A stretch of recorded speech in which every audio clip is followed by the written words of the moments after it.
সুপ্রিয় দর্শক, আমি এখন দাঁড়িয়ে আছি ফুলতলা থানার অন্তর্গত গাড়াখোলা গ্রাম এবং আলকা গ্রামের সংযোগস্থলে সেই সীমানার ভিতরে একটি খাল, খুবই জনগুরুত্বপূর্ণ খাল, যেটি গোলদার খাল হিসেবেই পরিচিত।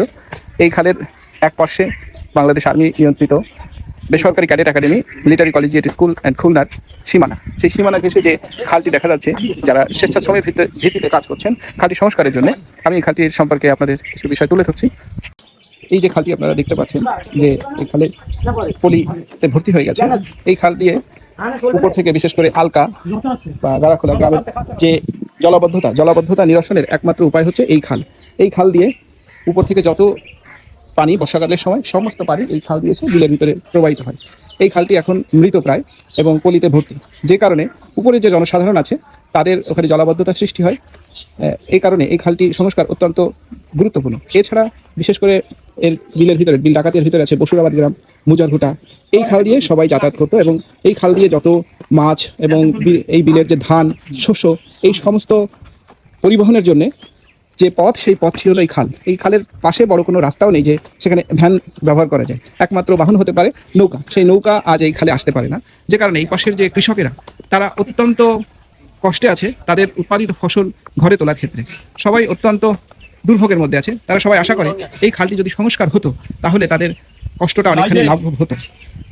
আমাদের স্থানীয় জনপ্রতিনিধিরা যদি এই বিষয়ে একটু সুনজর দেন, তাহলে এই পাশের যে জনগণ আছে তারা এই দুর্ভোগ থেকে রক্ষা পেতে পারে। আমাদের এখানে বসে আছেন আমাদের শ্রদ্ধেয় আবুল কাকা, এই খালেরই একজন সুবিধাভোগী।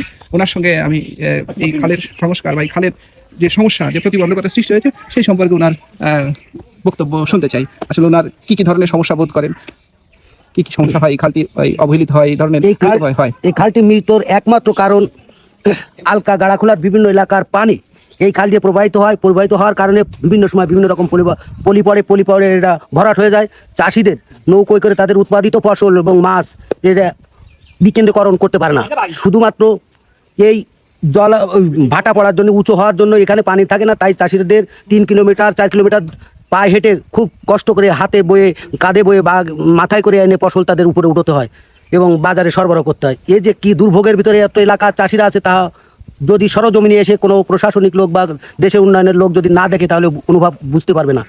সাথে সাথে এই এমসিএসপির যে নোংরা পানিটা এই খাল দিয়ে প্রবাহিত হয়, যে কারণে বেশিরভাগ ওদের পলিথিনই এটে জলবদ্ধ হয়ে যায়, ভাটা ভরাট হয়ে যায়। আমি প্রশাসনের কাছে, বাংলাদেশ সরকারের প্রতিনিধিদের কাছে, স্থানীয় প্রশাসনের কাছে, সকলের কাছে বিনীত নিবেদন, যাতে আমাদের এই গুলদার খালটি অতি শীঘ্রে সংস্কার হয়, এই আশাবাদ ব্যক্ত করে আমি আমার দু একটি নিজস্ব কথা ব্যক্ত করলাম। ধন্যবাদ আবুল কাকা আপনাকে, আপনার মূল্যবান পরামর্শের জন্য। আমিও সরকারের কাছে অনুরোধ করব এবং এই পোস্টের মাধ্যমে আমি সবাইকে অনুরোধ করব বিষয়টি কর্তৃপক্ষের সুনজরে আনার এবং সবাইকে জানিয়ে দেওয়ার, এবং মানুষকে জানাবেন যেন এই খালটি দুর্দশার কথা সরকারের ঊর্ধ্বতন কর্তৃপক্ষের